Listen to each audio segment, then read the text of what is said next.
del Departamento de Ciencias Económicas de la Facultad Multidisciplinaria Paro Central. Eh, Recién estaba yo revisando sus trabajos de examen, del tercer examen parcial, y me ha parecido que, por lo menos la tendencia a eso apuntaría, que ahora sí ya están respondiendo de acuerdo como yo se los he planteado, ¿verdad? Están respondiendo de acuerdo a el marco teórico, a los enfoques que estamos trabajando en clase. Así es como debe de ser. Pero para hacer eso, la premisa es estudiar mis clases, ver mis clases, ¿verdad? Y examinar, ¿verdad? Analizar la propuesta teórica que está planteada, digamos, en mis clases, por una parte, y por la otra, en los materiales de apoyo que yo he estado compartiendo con ustedes en mi cuenta de Facebook. De otra manera no es posible hacerlo. Y obviamente, si no se hace de esa manera, estaríamos en la dificultad de poder nosotros, digamos, aprobarles su curso. Así que, por favor, ¿verdad? Les suplico por enésima vez que se mantengan estudiando las clases y los materiales de apoyo que yo estoy compartiendo con ustedes en mi cuenta de Facebook. Quiero enfatizar en este punto específico. Lo ideal y lo que desearíamos, lo que yo deseo, es que todos mis estudiantes inscritos legalmente en Sociología General, tanto de Administración de Empresas como de Ciencias Económicas, del Departamento de Ciencias Económicas de la Facultad para Central, vean mis clases a la hora que es la clase, ¿sí? El día de hoy, por ejemplo.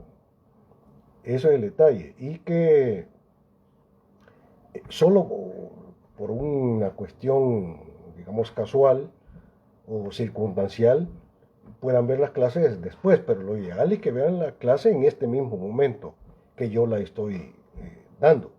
Eso es lo ideal. Si usted quiere realmente aprobar su curso, ¿de acuerdo? Tenemos que desarrollar ciertas habilidades, ciertas capacidades, ciertos valores, ¿verdad? Que nos obliga pues la ley orgánica de la Universidad de El Salvador, como es la disciplina, ¿verdad? La responsabilidad. Y esta es parte de la responsabilidad, muchachos. Así que he estado yo revisando los parciales y en general van bien. ¿Mm? Hasta este momento nadie ha sacado menos de 6, pero me falta todavía revisar varios exámenes, todavía, ¿no? Pero en este momento nadie ha sacado una nota menor de 6. Yo estoy claro que si usted estudia mis clases, los enfoques críticos del pensamiento crítico que ahí estamos planteando, seguramente usted no va a tener dificultades para aprobar el curso. Caso contrario, sí va a tener dificultades, porque hay personas que responden alguna que otra pregunta, pero con cosas sacadas al internet a saber de dónde. Eso no es válido. Yo los reviso, yo los investigo, los estudio, ¿verdad? Pero son planteamientos ideológicos, son planteamientos falsos. Y en tanto que son falsos, en tanto que son ideológicos, en tanto que son reformistas, pues son desechados. Exactamente por eso, porque no son científicos, porque no responden al marco teórico de análisis que estamos trabajando en clase. El día de hoy vamos a empezar a desarrollar las temáticas, pocas, por cierto, para enfrentar nuestro último examen parcial, que estamos hablando de la cuarta unidad del programa. Y en la primera parte de la cuarta unidad del programa vamos a ver el enfoque, el marco teórico del pensamiento neoliberal. Y lo primero que quiero decir al respecto es que el enfoque o el marco teórico, ¿sí?, de tipo neoliberal responde, por supuesto, a la lógica del capital, ¿verdad? O sea, el neoliberalismo es solamente un modelo del sistema. Vamos a tener que diferenciar entre la categoría de sistema y la categoría de modelo, ¿verdad? El modelo es solamente una forma, una manera de presentársenos del sistema, ¿sí? Es la misma mica, solo que revolcada. O sea, entonces, el sistema, como ya hemos hablado en otras ocasiones, el sistema capitalista tiene sus leyes fundamentales, ¿sí? Responde a los procesos de acumulación y de producción de capital. Tiene sus leyes fundamentales. Primera ley es la concentración y la centralización de la riqueza. Claro, de la riqueza socialmente producida. Y de los factores de producción que producen valor, que producen plusvalor, es la fuerza de trabajo, ¿sí? Y ese proceso de producción de plusvalor de la fuerza de trabajo en el marco del proceso de producción capitalista, ¿verdad? Se da bajo un proceso de explotación económica, pero no solamente económica, es una explotación económica, política, social, cultural, ideológica, ¿sí? De la organización social capitalista, organización social económica, política, social, ideológica, cultural y también religiosa del sistema capitalista, ¿sí? Sobre la fuerza de trabajo. Recuerden ustedes que en la lógica del capital, pues hay dos clases fundamentales, ¿verdad?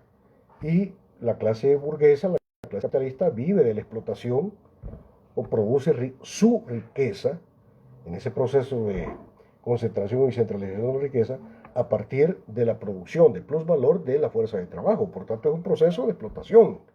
Pero no solo es un proceso de explotación, señor. Es un proceso de explotación, es un proceso de alienación, es un proceso de dominación política, de dominación cultural, de dominación ideológica, de dominación incluso religiosa, dentro del ámbito de lo ideológico. Entonces, la primera ley de la lógica del capital es la concentración y la centralización de la riqueza en manos de la clase burguesa. Hay dos clases, clase capitalista y clase trabajadora, o clase obrera, clase proletaria. Cuando yo hablo de obrero, no piense solo, aunque por supuesto que también, en el obrero fabril, el obrero que trabaja en San Salvador, en las fábricas de San Salvador, ¿verdad? Sino que también, ¿verdad? La clase obrera es la que se da en el campo también, el asalariado campesino, también. La primera ley de la lógica del capital es la concentración y la centralización de la riqueza. Segunda ley, ¿sí? Ley. Es la generación de desempleo crónico. Mientras haya capitalismo va a haber desempleo crónico, porque el capitalismo, ¿sí?, necesita que haya desempleo para desvalorizar a la fuerza de trabajo, para mantener la explotación y la dominación sobre la clase obrera, la clase trabajadora. Tercera ley, que es la última que vimos, que apareció en el examen parcial de ustedes, es la baja tendencial de la tasa de ganancia. Algunos la explicaron bien, otros se han quedado como en el camino, en una especie de una visión algo con telaraña para el asunto. Compañero estudiante, no se permita usted tener esa visión telarañesca de lo que es esta tercera ley de la lógica capital, que es la baja tendencial de la tasa de ganancia. Por favor, no importa lo que haya sacado en el examen parcial, debe volverla a estudiar y tenerla clara. No es para pasar un parcial, sino para entender la realidad en la que usted vive, en la que yo vivo, en la que vivimos. Para poder entender esa realidad, tiene que entender usted y yo en qué consiste esa baja tendencial de la tasa de ganancia. 3 leyes fundamentales del sistema capitalista. Ahora bien, el sistema, el Estado capitalista dentro, que es parte del sistema capitalista, tiene su función general, que es la de garantizar la reproducción ampliada del sistema. Y para lograr ese propósito, esa función general, ¿sí?, la lógica del capital, la clase capitalista, tanto nacional como internacional, el Estado capitalista, ¿sí?, desarrolla diferentes estrategias, diferentes maneras de presentarse el monstruo. Pero esos modos de presentarse, ya sea con maquillaje o sin maquillaje, de una forma o de otra forma, son siempre la lógica del capital. El neoliberalismo es una manera, es una forma, es un modelo, ¿sí?, de hacérsenos presente la misma lógica del capital. Es como dicen los mexicanos, es la misma mica solo que revolcada. Entonces usted puede cambiar el modelo, digamos el modelo neoliberal puede cambiarlo, pero siempre quedará intacto el sistema capitalista. Eso es lo que tenemos que, digamos, clarificar. Ahora bien, para entrar en la consideración de lo que es esa forma específica de presentársenos el monstruo maquillado, presentársenos ese monstruo, pero con un disfraz diferente, ¿verdad?, es el neoliberalismo, es justamente lo que vamos a tratar de iniciar el día de hoy. Vamos a entrar por el lado de la consideración de lo que son las características fundamentales del Estado neoliberal. El Estado neoliberal representa o expresa el modelo neoliberal de presentársenos la lógica del capital, es decir, de presentársenos el sistema capitalista. Lo que yo quiero dejar en claro en estos momentos es que tenemos que diferenciar claramente, estimado estudiante, entre sistema y modelo. ¿Sí? O sea, el modelo es solamente una forma de presentarse del sistema, es la misma mica solo que revolcada. Es la misma chica, solo que cambiada de ropa nada más, y con maquillaje, pero es la misma chica. ¿De acuerdo? De tal manera que la clase trabajadora no puede irse con la finta. La clase trabajadora tiene que entender que el combate al modelo, ¿verdad?, deja intacto al sistema. Y que no es el modelo el que tiene que atacar, sino que tiene que atacar el modelo y el sistema. ¿De acuerdo? Vamos a entrar por la consideración de las características fundamentales de lo que es digamos, el Estado capitalista. Pero vamos a dar un paso atrás y vamos a considerar cómo ha sido entendido el Estado capitalista hasta llegar a las características fundamentales del Estado neoliberal. Pero el Estado neoliberal está emparentado con lo que ha sido en el pasado las visiones liberales del Estado, o la visión clásica del Estado, que se constituye en el contexto del pensamiento racionalista, en el pensamiento ilustrado del siglo XVII al siglo XVIII, primera mitad del siglo XIX, ¿verdad?, en donde privaba aquella consideración de que pues el orden de lo real, tanto natural como histórico-social, no dependía, digamos, de los designios divinos, y que no todo lo que ocurre pues es voluntad de Dios. Se da en el contexto del racionalismo, que le da una preeminencia a la intervención del pensamiento racional en el análisis de la realidad, y considera de que la realidad es cognoscible porque la realidad no es caos y tampoco responde a designios divinos, sino que la realidad es ordenada en sí y de por sí, en sí misma. Eh, en lo particular, como pensador, como ser humano, como filósofo, considero que es un planteamiento torpe, ¿verdad? Porque no entienden, digamos, a profundidad la presencia de Dios en el mundo, ¿verdad? Pero eso es mi pensamiento, es decir, para mí, decir, Dios está aquí, es el Emmanuel, y mueve la realidad, pero no la mueve, eh, digamos, por eso dado el libre albedrío, es decir, nosotros somos responsables. O sea, recuerden el planteamiento de, digamos, pues no de Thomas Hobbes, sino de John, bueno, de Leibniz, en el siglo XVII, en donde Dios le da al hombre el valor de la libertad para que decida entre bien y mal, porque es preferible esa libertad, ¿verdad?, a la determinación mecánica y de forma destinada de la praxis humana. O sea, Dios crea al hombre libre y el hombre es responsable de lo que hace frente a bien y mal, ¿verdad? Entonces, al final de cuentas, el hombre es responsable, ocurre. Por eso tenemos libre albedrío.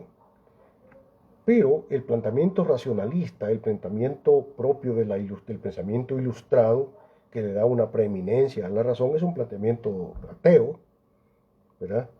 Eh, y en tanto que es un planteamiento ateo, es un planteamiento que yo no comparto, es decir, yo no soy un hombre ateo, o sea, yo soy un hombre creyente, que intenta fundamentar su fe en el ejercicio de la razón, es decir, es la misma razón la que me lleva a fundamentar mi fe. O sea, no es una fe irracional, sino que es totalmente lo contrario. Es una fe totalmente racional. Pero eso es mi consideración humana, mi condición humana. O sea, como ser humano, pues tengo derecho a tener una, ¿verdad? Entonces yo soy un hombre marxista, leninista, revolucionario, pero creyente. ¿Sí? La visión ilustrada aparta a Dios de la escena y considera de que la lógica de lo real, pues hay una lógica dentro de lo real, y considera que la razón tiene la capacidad de conocer esa lógica de lo real, ¿sí? E intenta fundamentar el poder de la razón para poder conocer el orden de lo real, ¿sí? Y Dios sale de la escena, o sea, las cosas no son explicables a partir de la presencia o no presencia de Dios, o sea, no hay un plan divino, ¿sí? Pero hay un plan dentro de lo real, ¿sí? Es un plan de tipo natural. Hay un intento de fundamentación de la praxis, pero con medida humana. O sea, las cosas humanas son exactamente lo que el ser humano hace de ellas. Bien, en ese contexto del racionalismo y de la ilustración, surge un enfoque de lo que es el Estado. Y eso es lo primero que quiero plantear. Desde el enfoque, digamos, clásico, racionalista de lo que es el Estado nos aparece de la siguiente forma. Esto es lo que es el Estado clásico. El Estado en el marco del pensamiento racional y el pensamiento ilustrado, del siglo XVII, siglo XVIII y la primera mitad del siglo XIX. Se conceptualiza, digamos, ese periodo histórico como el periodo de la modernidad. A mí más me gusta llamar el periodo de la ilustración o el periodo del racionalismo. Entonces, en este periodo de la ilustración o del racionalismo, eh, nos parece que la visión del Estado implica una concepción esperanzadora de la sociedad. No hay una visión pesimista de lo que es la sociedad. ¿Okay? La sociedad y el Estado nos aparecen como un orden de sentido en el cual se encarna, bueno, un orden de sentido que se mueve permanentemente hacia el logro de la felicidad humana guiada por la razón. Entonces nos aparece el Estado como una estructura social creada por el ser humano cuyo propósito fundamental es el logro de la felicidad humana. Por supuesto, es una visión ingenua, ¿verdad? Una visión ingenua, pero el característico ingenuo de esa visión, lo va a criticar Marx, ¿sí? O sea, ahorita yo solamente estoy planteando cómo la visión racionalista, cómo la visión moderna, cómo la visión ilustrada nos plantea lo que es el Estado, ¿sí? Pero todavía no estoy planteando el enfoque crítico del pensamiento de Marx. O sea, la visión moderna y racionalista de lo que es el Estado es una visión ingenua. Y en esa visión ingenua el Estado nos aparece como una estructura social que se mueve hacia el logro de la felicidad del hombre. Nos aparece también en esta visión racionalista una visión pesimista de lo que el ser humano es, y se considera que el ser humano está como abocado, como destino, por su misma naturaleza autodestructiva, a su extinción. Por lo menos ese es el planteamiento de Thomas Hobbes, pensador inglés del siglo XVI, siglo XVII. Y plantea la idea de que el hombre es malo por naturaleza, ¿verdad? El hombre es el lobo del hombre y no puede no serlo. Es decir, el hombre está destinado a ser malo porque está movido permanentemente por el interés ególatra de el logro de su sobrevivencia, la cual sobrevivencia únicamente puede lograrla, alcanzarla a través del aniquilamiento de los otros. Es una visión, digamos, del darwinismo social. Los demás aparecen como enemigos a vencer. ¿Sabe? La visión implica una consideración negativa de la alteridad. Hay un enfoque de darwinismo social que implica, entre otras cosas, la idea de que lo más esencial de la vida social es tanto la contradicción intersubjetiva, ¿verdad? Los otros aparecen como enemigos a vencer, como la absolutización, digamos, egoísta del yo. O sea, el yo ególatra aparece como un absoluto sobre todo lo demás. Lo importante es que yo sobreviva, lo demás me importa un bledo.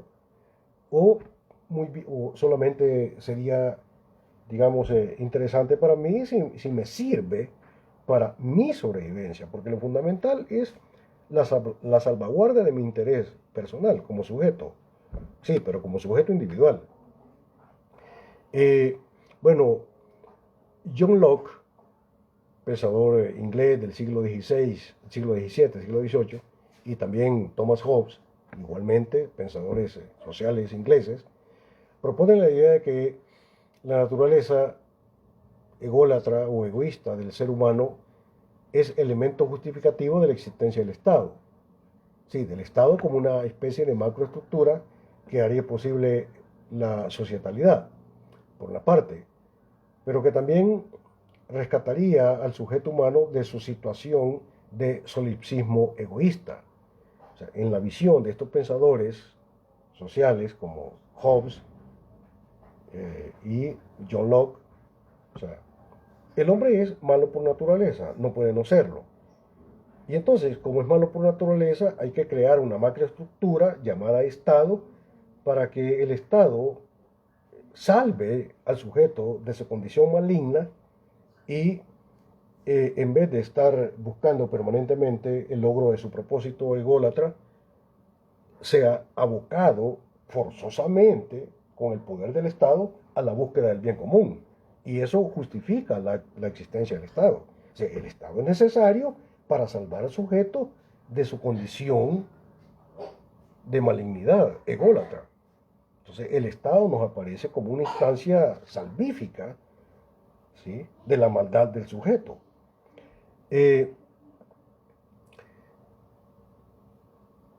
Entonces, únicamente en el contexto de la existencia del Estado ilustrado, es decir, el Estado racionalista, el Estado moderno, el sujeto humano puede pasar a ser también sujeto político.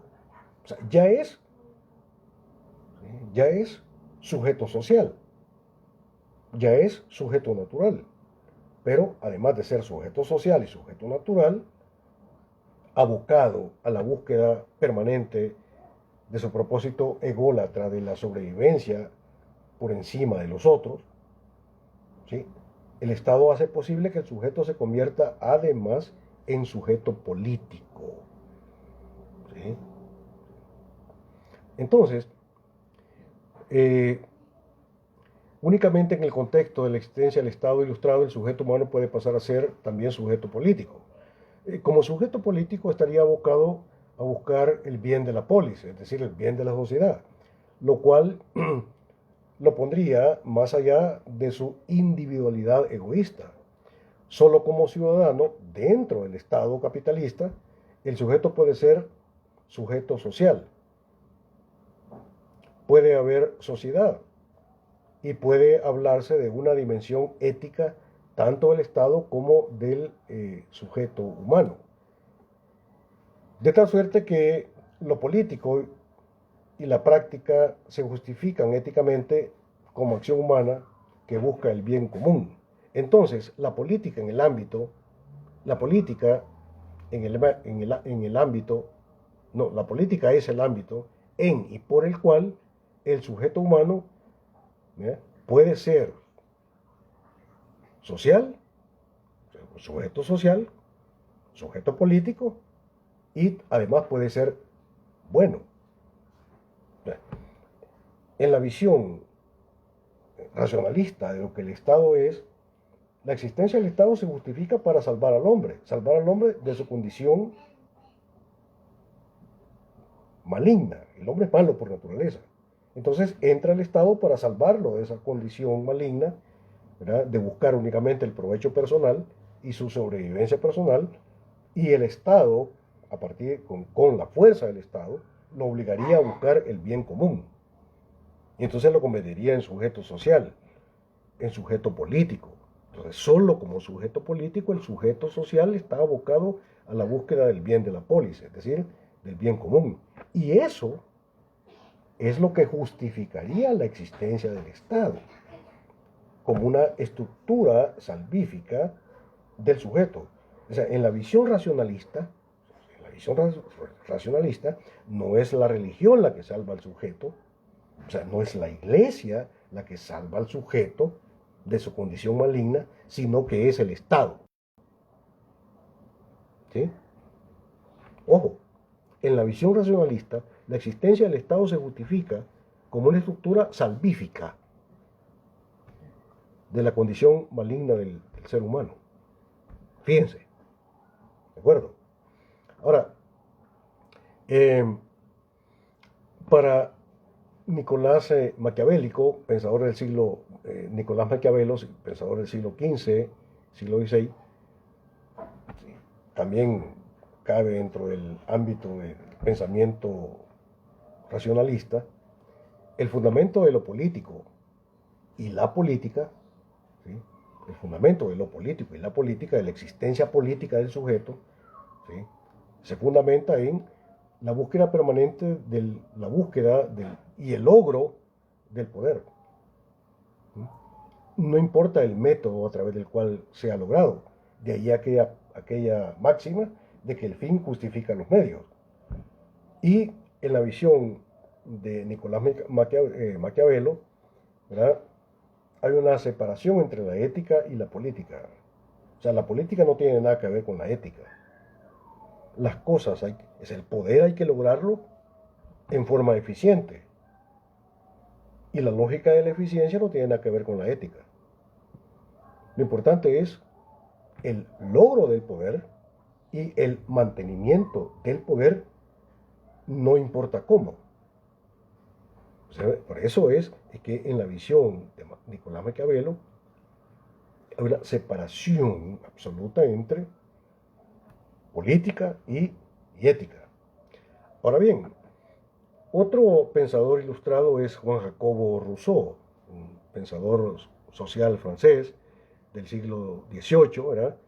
Para él, el fundamento de la existencia del Estado, capitalista, por supuesto, se lo encuentra no en una supuesta naturaleza maligna del sujeto, sino Por el contrario, es una visión positiva del sujeto. O sea, tanto la visión de Thomas Hobbes como John Locke, que son pensadores ingleses, la existencia del Estado se fundamenta en la idea de que el hombre es malo, por naturaleza. Entonces el Estado interviene para salvarlo y convertirlo en un sujeto social, que debe, como ciudadano, debe buscar el bien de la polis, el bien común. En la visión de John Locke, la fundamentación de la existencia del Estado no parte de la consideración de que el sujeto es malo, sino que todo lo contrario. En la visión de Juan Jacobo Rousseau, pensador del siglo XVIII, ¿sí? El Estado es posible justamente porque el sujeto es bueno, porque el fundamento del Estado se lo encuentra en una condición positiva de lo que es el sujeto. Sí, el sujeto nos aparece como sujeto libre. Entonces, ya que el sujeto es libre por naturaleza y no puede no serlo, ¿sí? En la visión de Juan Jacobo Rousseau, el sujeto tiene una condición natural de ser sujeto libre. Y entonces, exactamente porque es un sujeto libre, puede, en el ejercicio de su libertad, puede decidir entre posibles, y como fruto de esa praxis de poder decidir entre posibles, ¿sí? Como fundamentándose en su libertad natural como condición de naturaleza, ¿sí? Puede entrar en una especie de pacto social, una especie de acuerdo social, o como dice Rousseau, es una especie de contrato social. Y justamente el Estado es la expresión estructural, la expresión fáctica del acuerdo social al que llegan los sujetos en el ejercicio de su libertad natural. Entonces, el Estado, la existencia del Estado se fundamenta en una condición natural de libertad de los sujetos sociales. O sea, ya no se trata de que el sujeto es malo, sino todo lo contrario, el sujeto es bueno porque es libre. Y como es libre, libremente decide entrar en una especie de acuerdo social, y dicho acuerdo social se expresa en la existencia del Estado. Y el Estado sería nada más que la expresión de ese contrato social, de ese acuerdo social, a través del cual la existencia del ser humano se puede normar, pero en el ejercicio de su libertad. El Estado es como una especie de resultado del acuerdo social al que llegan los sujetos sociales libres. Aquí, la condición de posibilidad del Estado ya no es el carácter maligno del ser humano, sino todo lo contrario. El Estado existe porque los sujetos libremente deciden que el Estado exista como expresión de su libertad. ¿Comprende? En ese mismo contexto del racionalismo nos aparece, digamos, la existencia de una forma de Estado, que es el Estado absolutista. La característica fundamental del Estado absolutista es que el poder del Estado se centraliza en el sujeto, ¿verdad?, que está al frente del Estado, del rey, del monarca, ¿verdad? Entonces, una vez le preguntaron a Luis XV de qué era el Estado, ¿sí? Siglo XVI, siglo XV. Entonces dijo, no, bueno, el Estado soy yo. Y frente a esa concepción, digamos, de centralización del poder del Estado en el monarca, en la persona, surge la idea del conde de Montesquieu, o sea, pensador francés del siglo XVII, siglo XVIII, que propone la idea de la separación de poderes. El poder ejecutivo, el poder legislativo y el poder judicial. O sea, con la propuesta teórica del conde de Montesquieu del siglo XVIII, XVII, XVIII, surge lo que ahora tenemos, ¿verdad? en el día de hoy de nuestro país. O sea, que el poder legislativo, el poder ejecutivo, ¿verdad? El poder judicial, ¿verdad? Es la división del poder del Estado, ya no en una persona, sino la separación de ese poder en tres instancias fundamentales: ejecutivo, legislativo y judicial. Parece un planteamiento viejo, un planteamiento que viene del siglo XVII, siglo XVIII, propuesto por el conde de Montesquieu, francés. Siempre desde el contexto de las características fundamentales de la idea del Estado en el pensamiento ilustrado, en el pensamiento racionalista, nos encontramos que es característico de la visión del Estado, del pensamiento racionalista, ¿verdad? La postulación de un macrosujeto garante del logro de la felicidad del hombre, como de la libertad de los sujetos individuales en tanto que son ciudadanos. Por ejemplo, en el caso de Hegel, que es un pensador racionalista, ¿sí? Jorge Guillermo Federico Hegel, o sea, es un gran filósofo, también un gran pensador social. El Estado nos aparece como la encarnación de la razón, como la encarnación de la razón absoluta. ¿Sí? O sea, es la encarnación de la razón. O sea, el Estado no aparece como el resultado del carácter maligno del ser humano, no, ni aparece como el resultado de una condición natural de libertad del ser humano, sino que el Estado aparece como la encarnación, ¿sí?, de la razón.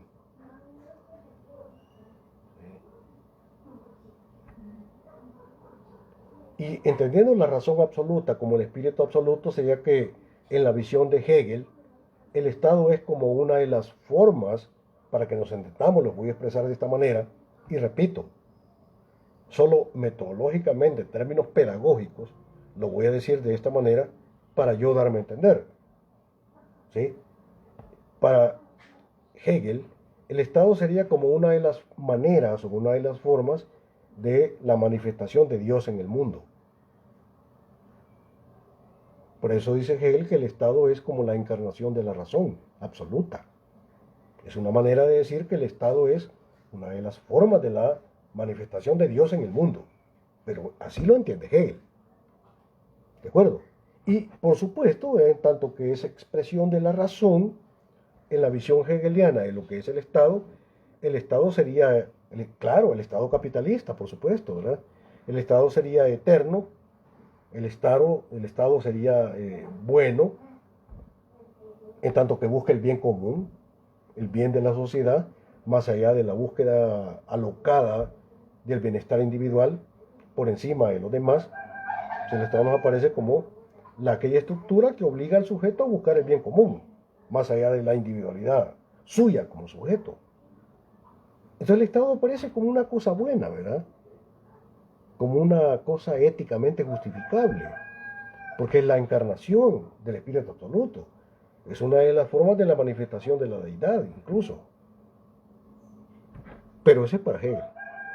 Pero eso es así porque Hegel, de un pensamiento ingenuo, un pensamiento verdaderamente eh, romántico de lo que es el Estado.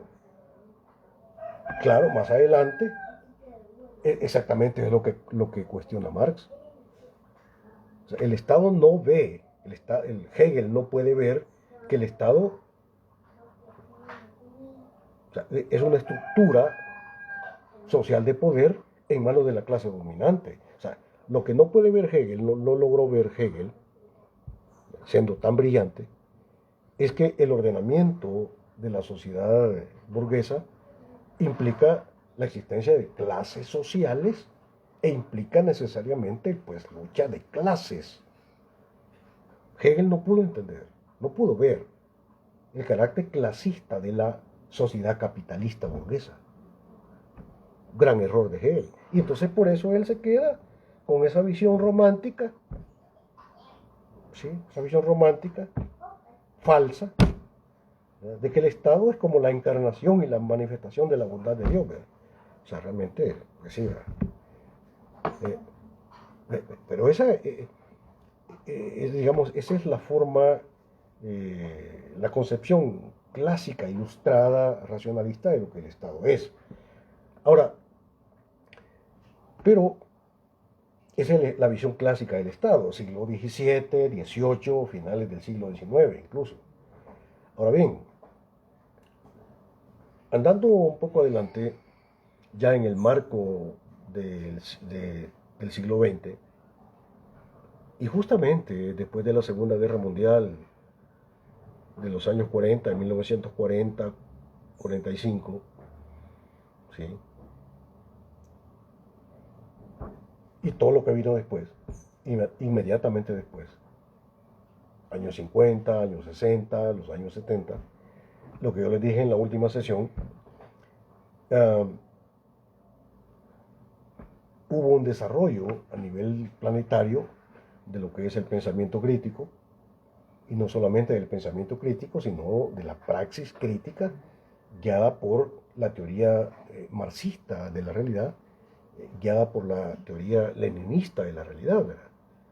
Y eso se desarrolló a nivel planetario, de tal manera que a partir de la Segunda Guerra Mundial, sí, bueno, la verdad es que ya desde antes, ¿verdad? Había una visión bipolar de lo que es el planeta, ¿verdad? O sea, el globo, la realidad humana, la realidad, digamos, mundial, se dividía en la fuerza y la presencia de dos grandes propuestas de existencia, dos grandes propuestas civilizatorias, que es la propuesta del socialismo científico, liderada por la Unión Soviética, o sea, que se constituye desde 1917 con la constitución de la Unión de Repúblicas Socialistas Soviéticas, y la otra parte pues de los países del ámbito capitalista. Había una visión bipolar, ¿verdad? Países capitalistas, países socialistas, pero después de la Segunda Guerra Mundial, un gran desarrollo de la visión crítica de la realidad, un gran desarrollo del pensamiento y la praxis marxista, un gran desarrollo de la constitución de países de inspiración marxista que se construyeron en una búsqueda del socialismo científico, ¿verdad? Y por supuesto había una preocupación del bloque capitalista internacional en ver el desarrollo del socialismo científico a nivel mundial.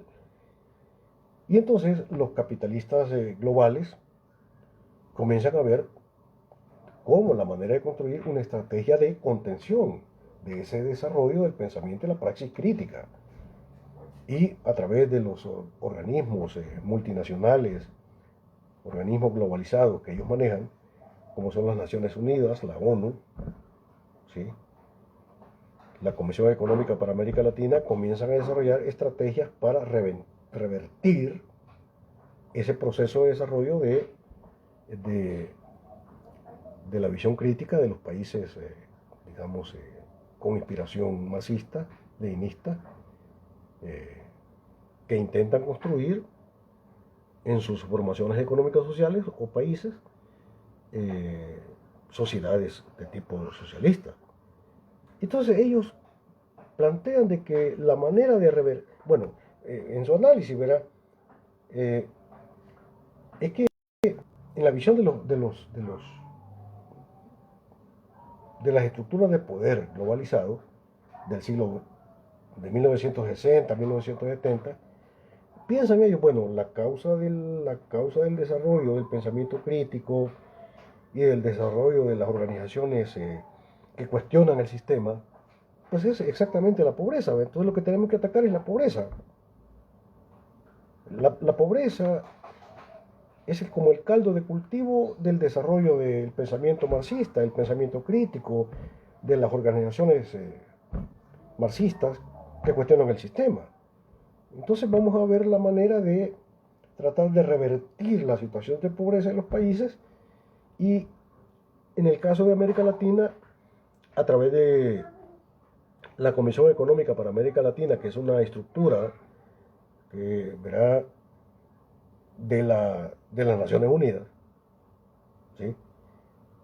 Postulan una especie de receta para que los países pobres latinoamericanos logren desarrollarse. Y ellos, la receta de ellos se llama la tesis de la sustitución de importaciones. Y entonces ellos aconsejan que los países pobres, subdesarrollados, deben producir dentro de sus países lo que antes importaban de los países ricos. ¿Verdad? Por eso hablan de un proceso de sustitución de importaciones. Pero este proceso de sustitución de importaciones suponía que para el desarrollo de ese proceso tenía que haber inversión de capital, tanto de capital nacional como de capital extranjero. Tenía que haber la construcción de un tipo de una forma de Estado muy especial que permitiera el desarrollo de esa estrategia económica de sustitución de importaciones. Se trataría de un Estado, digamos, ya no un Estado autoritario, sino que sea un Estado que tiene que intervenir en la economía. ¿Sí? Decían ellos que para el logro de ese proceso de desarrollo a través de la sustitución de importaciones, había que ampliar el parque industrial, ¿verdad? Había que generar industrias en los países pobres a través de la inversión, pero para que eso tuviera lugar era necesario cualificar la fuerza de trabajo, educar la fuerza de trabajo. Y bueno, en El Salvador, en los años 60, en los años 70, se dio ese proceso, ese intento, ¿verdad?, de cualificar la mano de obra. Y entonces, exactamente en ese periodo fue que surgieron los bachilleratos diversificados. Si usted pregunta por qué surgen los bachilleratos diversificados, es exactamente bajo esa idea de los procesos de sustitución de importaciones como una estrategia globalizada del capitalismo internacional para frenar el desarrollo de los movimientos de organización popular que cuestionan el sistema. O sea, tiene un propósito político de mantener el estado de dominación y el estado de alienación que necesita la lógica del capital para reproducirse. Entonces en este país, en los años 70, pues había diferentes tipos de bachillerato, pues, bachillerato en navegación y pesca, bachillerato en hostelería y turismo, bachillerato pedagógico, industrial, etcétera, etcétera. Pero en esa misma idea de un proceso de cualificación de la fuerza de trabajo para insertarse en el proceso de desarrollo industrializado de la sustitución de importaciones. Entonces, la juventud de los años 70, pues, bueno, estudiamos, yo en cuenta, pues estudiamos, ¿verdad? Pues yo prácticamente saqué dos bachilleratos, dos, no uno, dos bachilleratos, casi al mismo tiempo. El bachillerato general y el bachillerato pedagógico. Cuando yo tenía 16 años ya era director de una escuela en Sesontepeque, en el cantón Potrerillos. 16 años tenía yo, era un niño, y ya era director de la escuela. ¿Sí? Las cuestiones de estudio nunca se me han dificultado por la voluntad y la misericordia de Dios. Yo era profesor, ya a los 16 años, ya tenía yo mi salario, etcétera, etcétera.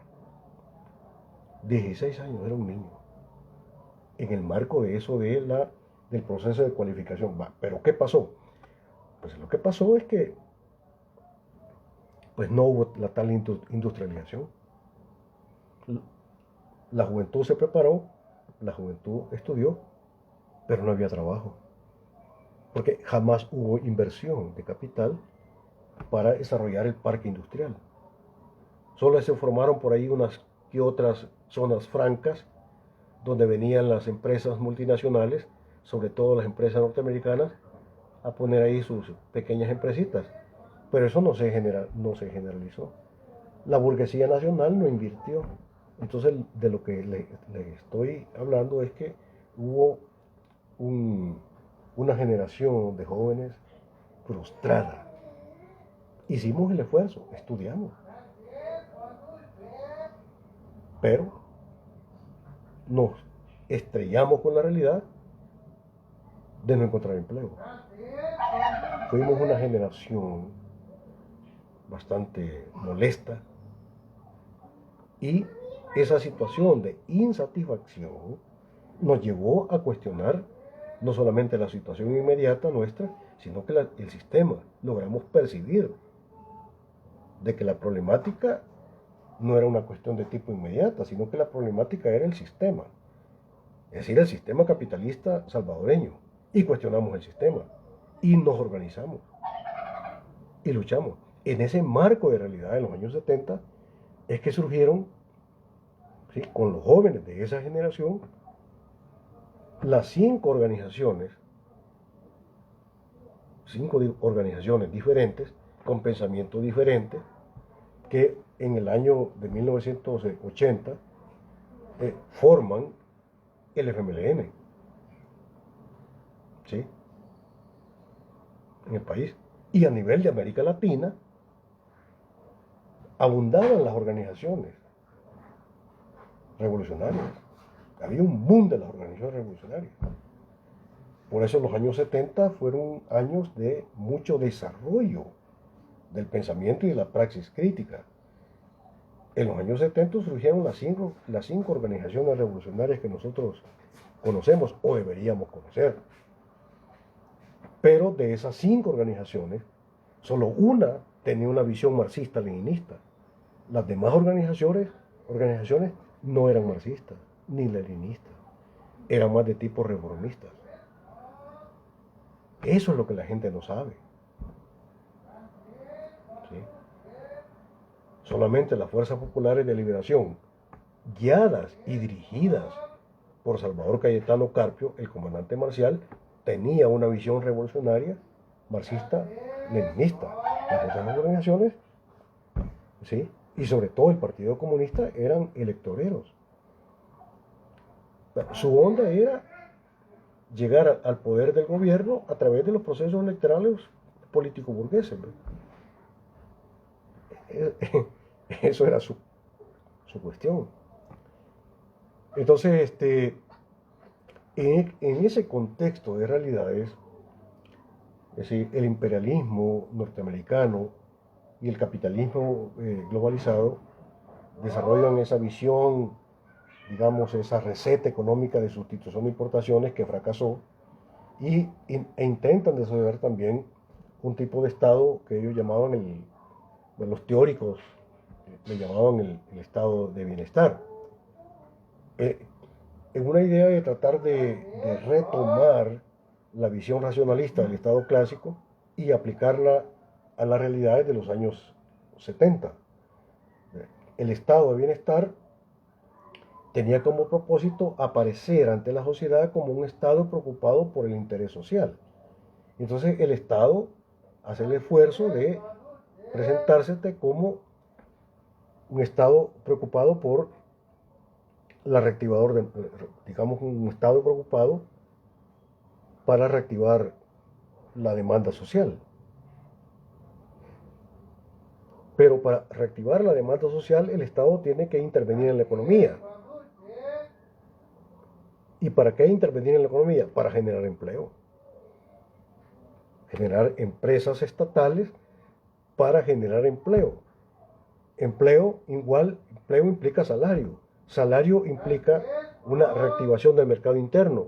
Mercado interno es capacidad de compra de la población en un momento determinado.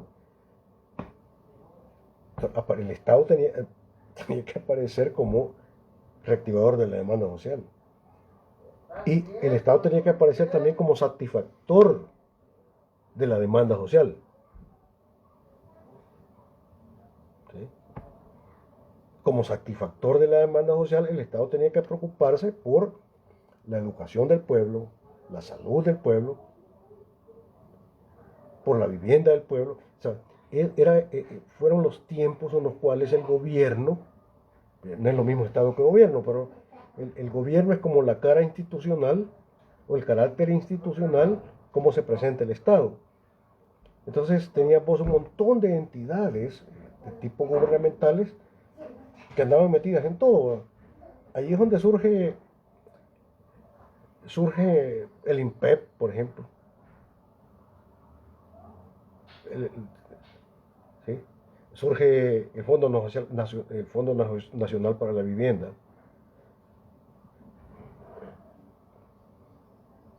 Surge la telefonía pública, Antel.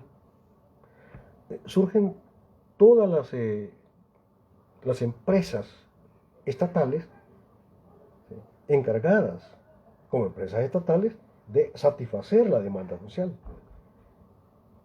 Hubo inversión en la educación, ¿sí? Hay un montón de empresas. El Estado manejaba la economía. La banca nacional estaba en manos del Estado. ¿Ves? El Estado interviene en la economía porque tiene que presentarse como satisfactor de la demanda social. Como lo vamos a ver un poco más adelante, es totalmente lo contrario del enfoque neoliberal. El enfoque neoliberal plantea que el Estado no debe intervenir en la economía. Que el Estado no está ahí para preocuparse por el bien del pueblo. Que para preocuparse por el bien del pueblo, dicen los neoliberales, se parece usted al mercado. En una visión de la sociedad de sálvese quien pueda.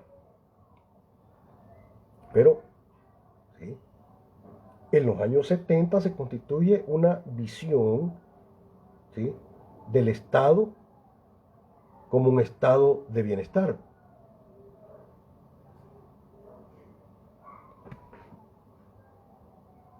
Pero, en realidad, la esencia de esa visión no era satisfacer las necesidades sociales, no era solventar los problemas de la sociedad, era simplemente darle un respiro, ¿sí?, a la lógica del capital. Era como querer curar un cáncer con aspirinas. O sea, era una forma de tratar de contener el conflicto social. O sea, tenía una función ideológica de engañar a la población. Por eso es que nunca funcionó. O sea, había un propósito político detrás. ¿Cuál es el propósito político detrás de esa propuesta del estado de bienestar? Era contener el desarrollo de las organizaciones sociales populares que cuestionaban el sistema. ¿Ves? Y por eso es que exactamente no le funcionó. O sea, vale. El planteamiento de la Comisión Económica para América Latina, CEPAL, como estructura de las Naciones Unidas, para tratar de aliviar la situación de pobreza y las contradicciones sociales a nivel de América Latina, tenía un propósito político.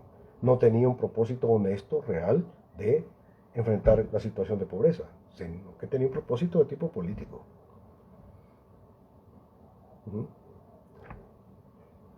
Lógicamente,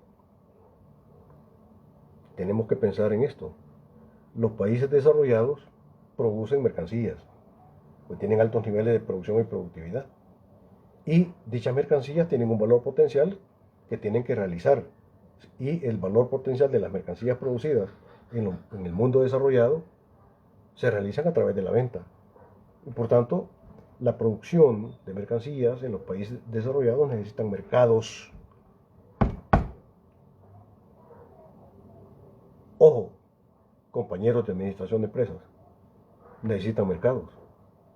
Y por supuesto que los países ricos, los países desarrollados como los Estados Unidos, o sea, nos veían a nosotros y nos siguen viendo aún el día de hoy como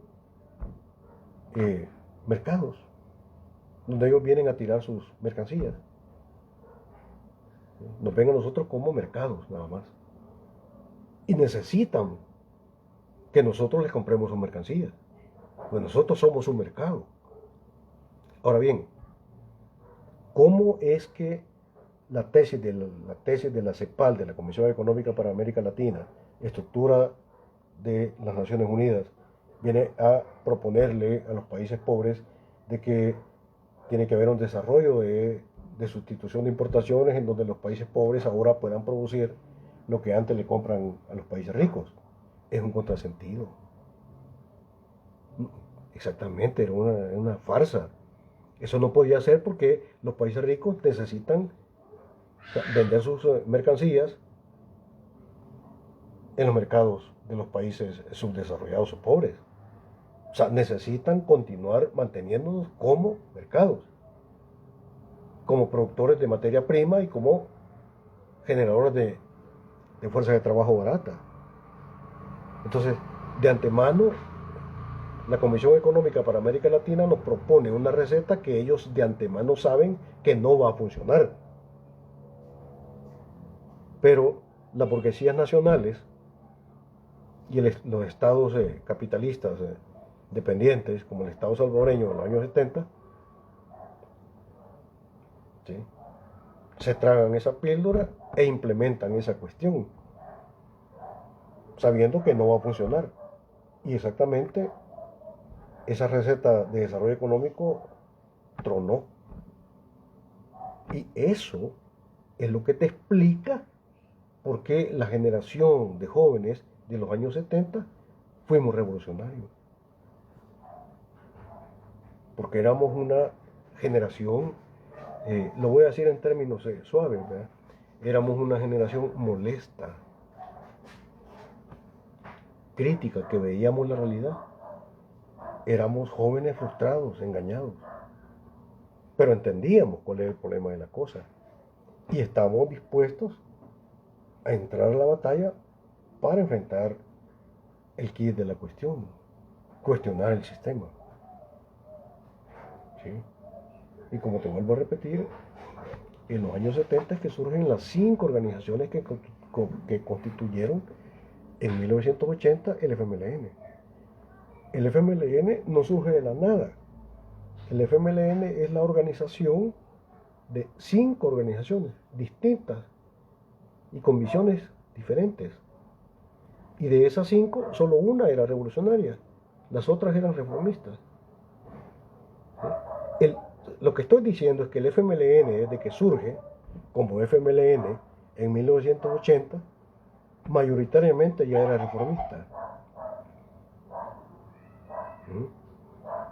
Entonces, el proceso de abandono de la lucha revolucionaria, no creas vos que es algo reciente, no, surge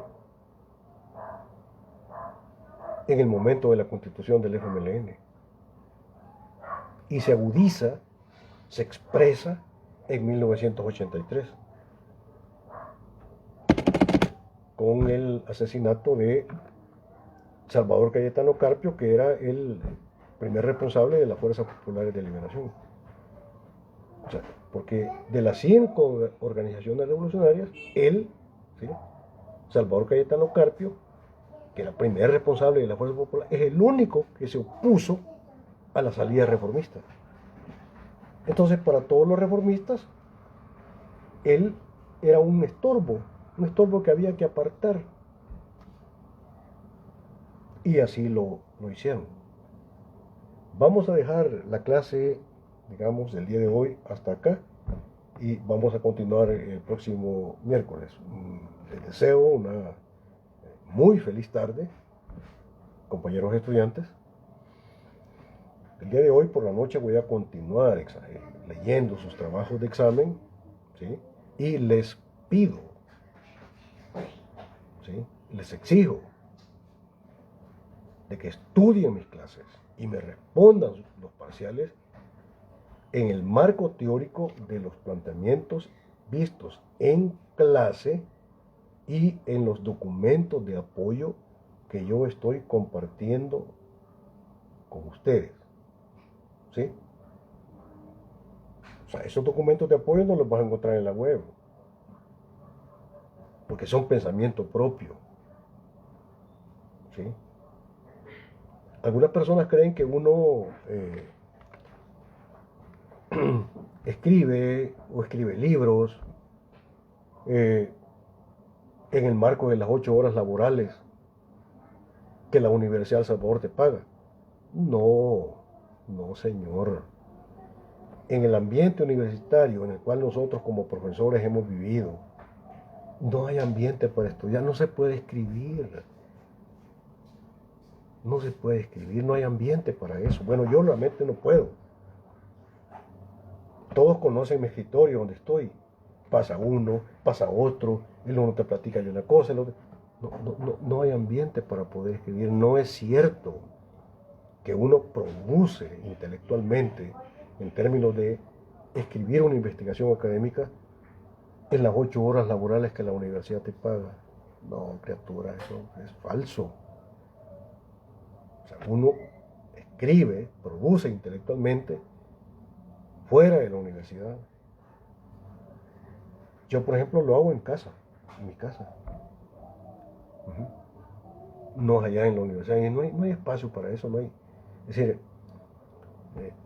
¿cómo te vas a concentrar? Pues en aquel ambiente, tu escritorio ahí, pasa uno, pasa el otro, pasa el otro, pasa el otro. O sea, tendrías que hacer una especie de sobreesfuerzo mental para poderte siquiera concentrar, para producir una idea. Ustedes son estudiantes de nuevo ingreso, no creo, es bastante difícil que puedan entender esto. Compañeros estudiantes, el día que les toque a ustedes hacer la tesis de grado, su tesis para graduarse, ese día me van a entender.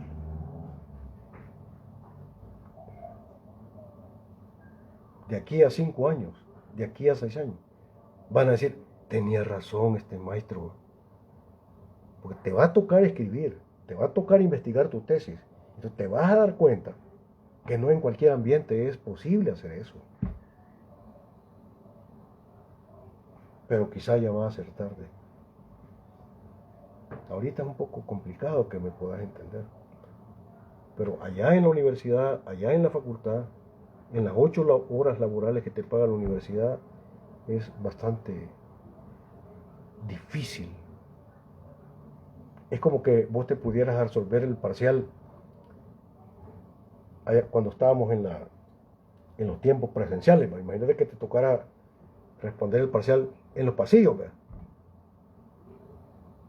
Y que hubiera pasadera de estudiantes ahí vos respondiendo el parcial. ¿Crees que te podías concentrar? Estaría yuca, ¿verdad? Pasen buenas tardes, queridos estudiantes. Nos vemos el día miércoles.